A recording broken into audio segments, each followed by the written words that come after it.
पैगम्बर आज़म इरशाद फरमाते हैं, हदीस मुस्तफ़ा है, प्यारे मुस्तफ़ा की ज़ुबान मुक़द्दसा से निकले हुए कलिमात हैं। नबी ने इरशाद फरमाया, इज़ा उदखिलल मय्यितु अल क़ब्रा मुस्सिलत लहु शम्सु इंदा गुरूबिहा। बहुत लोग जाते हैं दुनिया से, जा चुके हैं, जाएंगे, जा रहे हैं, मगर पैगम्बर इरशाद फरमाता है कुछ अल्लाह के मकबूल वो भी होते हैं, इधर कब्र में रखा जाता है, जैसे ही कब्र में रखा गया तख्ते लगे, मिट्टी देकर लोग वापस हुए, फरिश्ते आ गए, फरिश्तों ने आकर उठाया।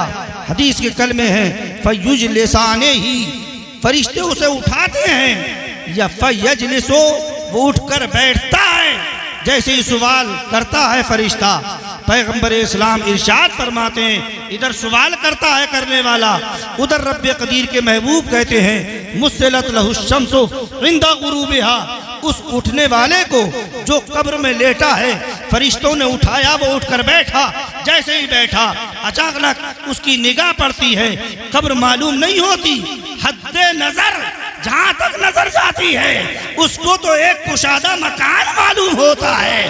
पैगंबर कहते हैं मुस्सिलत लहु शम्सु इंदा गुरूबिहा, उसे ऐसा मालूम होता है कि सूरज गुरूब होने वाला है, असर का वक्त जा रहा है। सुभान अल्लाह, ऐसा लग रहा है कि असर का वक्त जा रहा है। इधर फरिश्ता बोला, मन रब्बो का, ये तो बता तेरा रब कौन है।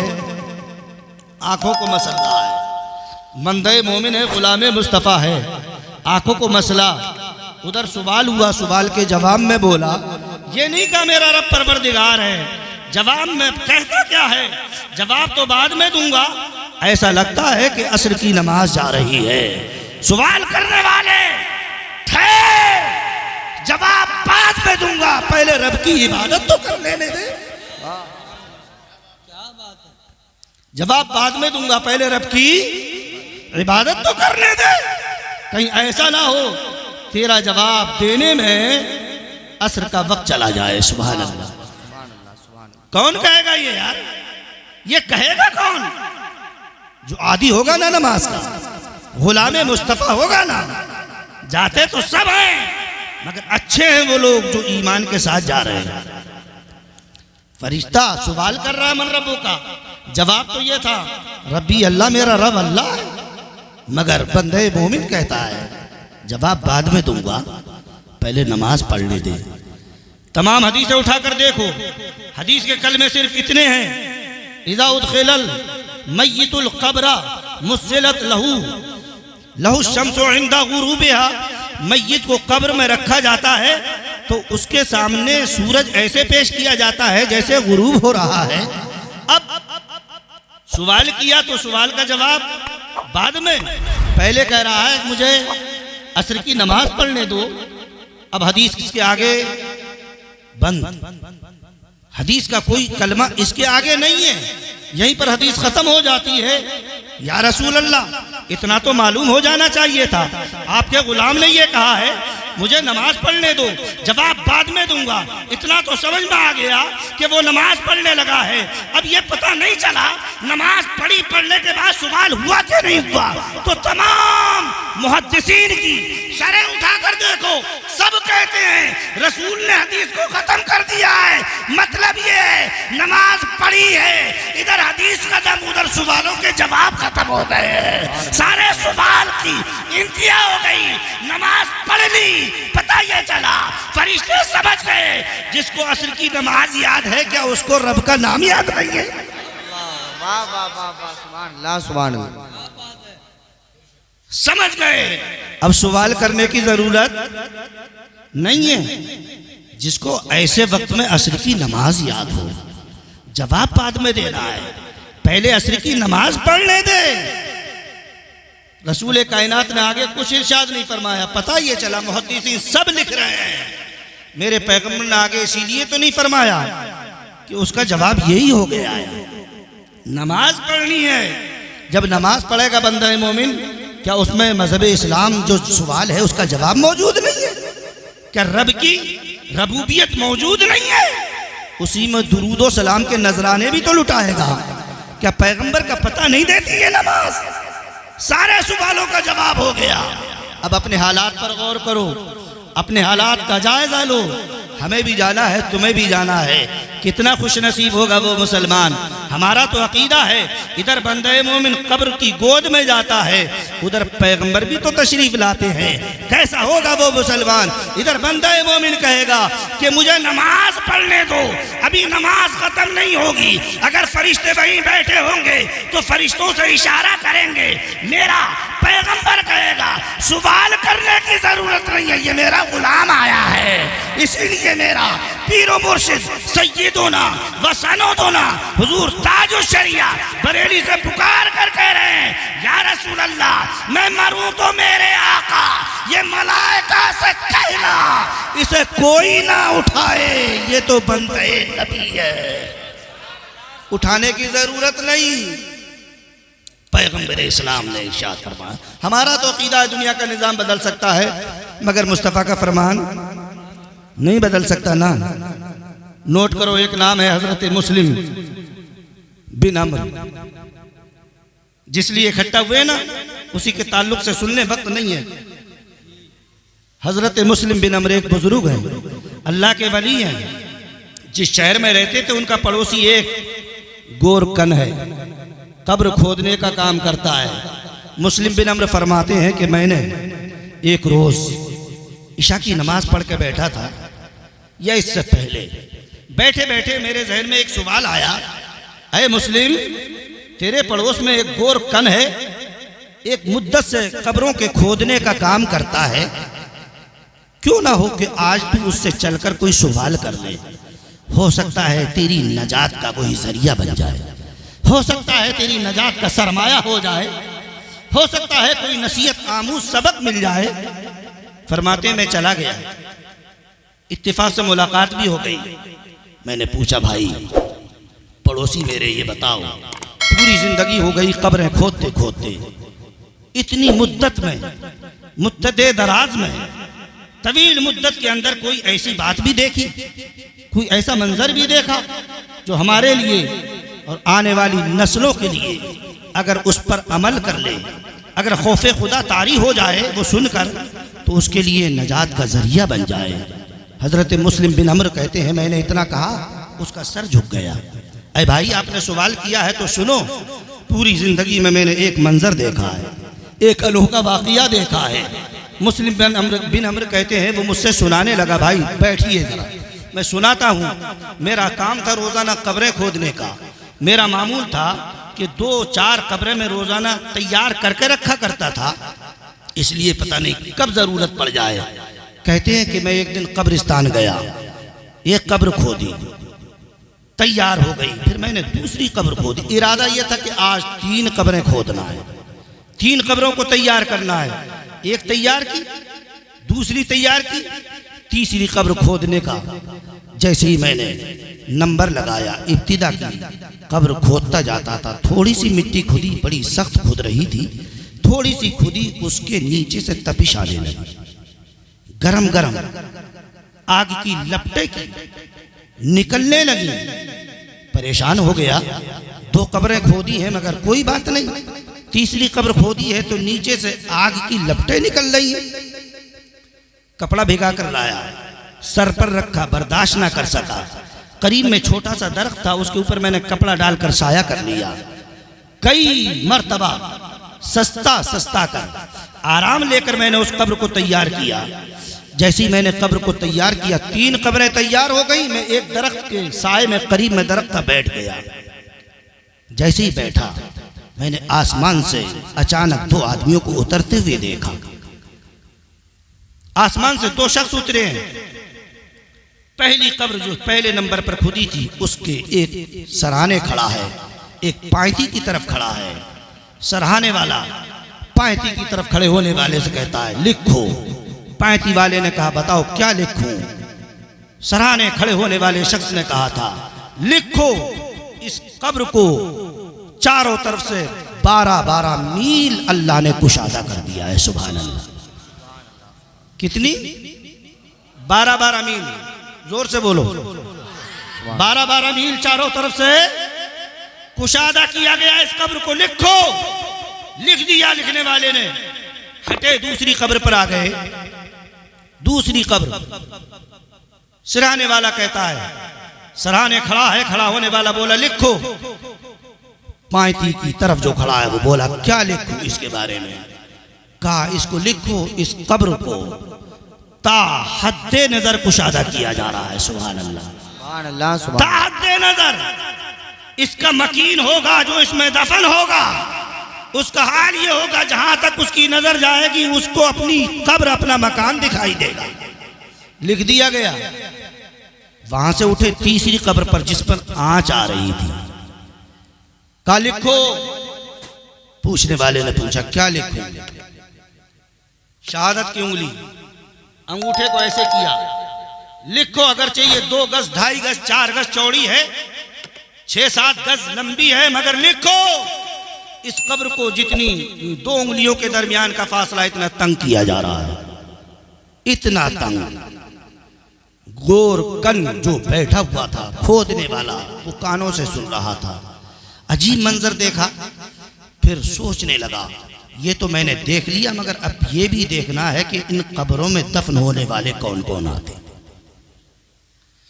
कहता है वो हजरत मुस्लिम बिन अमर से कि अल्लाह के वली, अल्लाह के मकबूल सुनो, मैं तो इसी इंतजार में था। अचानक एक जनाजा आता हुआ दिखाई दिया, मगर उस जनाजे के साथ मालूम है कितने आदमी थे?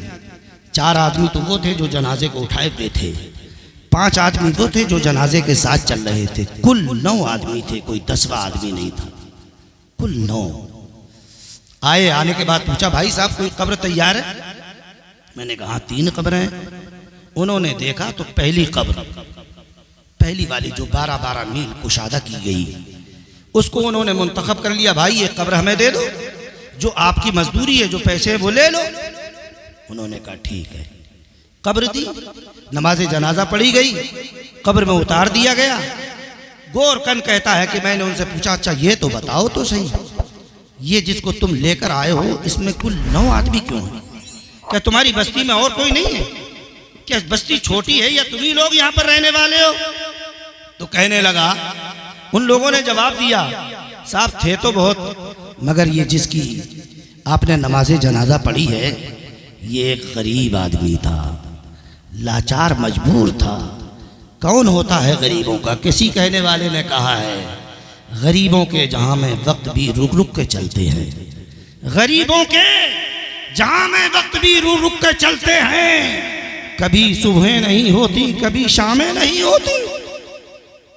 गरीब था, कौन पूछता है गरीबों को? हम लोगों ने इंतजाम किया, नहलाया धुलाया, हम ही लोग साथ में चले आए। बहरहाल उसको कब्र में रखा गया, तख्ते लगाए गए, मिट्टी दे दी गई। फिर उसने कहा गरीब तो जरूर था, मगर गरीब के बारे में पूछना चाहते हो तो मुझसे सुनो। उन लोगों को बताया जिस कब्र में तुमने उतारा है ये कब्र नहीं है, ये तो इस बंदे खुदा के लिए जन्नत की क्यारी बना दी गई है। मैंने ऐसा ऐसा मंजर अपनी निगाहों से देखा है, अपने कानों से सुना है। बहरहाल उसको दफन किया गया, लोग चले गए। दूसरी कब्र जिसको तहद्दे नजर कुशादा किया गया था, कुछ देर के बाद एक जनाजा और आया।